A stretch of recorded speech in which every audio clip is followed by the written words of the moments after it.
Well, today we heard from Supreme Court nominee Judge Amy Coney Barrett during the first day of hearings on Capitol Hill. San Jose State University political science professor and political strategist Donna Crane has worked on several Supreme Court nominations, and she joins us now. Thank you so much for joining us, Professor Crane.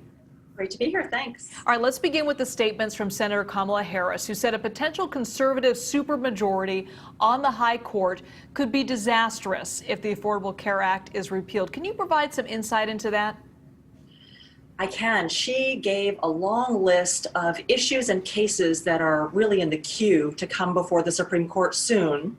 And because the court has been 5-4, has been split about 5-4, and Ruth Bader Ginsburg was in the progressive camp, switching that seat to someone like Amy Coney Barrett, who is very well known to be conservative on a number of issues, could tilt the balance of the court for a whole generation to come. So that was the essence of her argument. So, given that the hearing started today, how unusual is it that the Senate Judiciary Committee has already scheduled a vote to approve Judge Barrett on Thursday? It's a little unusual. Typically, the people who are working on the confirmation process have a sense of when the vote's going to be, but making it explicit and nailing down a date is unusual. But of course, these are unusual times.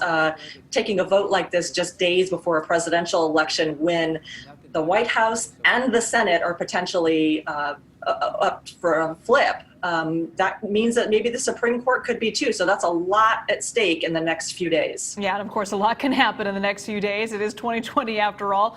Let's talk about the idea of adding more justices to the Supreme Court. It's actually been talked about for years now, but how realistic is that now? And is it the right thing to do to balance out the court potentially? My view of that is that it's an idea worth discussing, but I don't see it as imminent politically. I just don't think it's quite ripe for any kind of real action.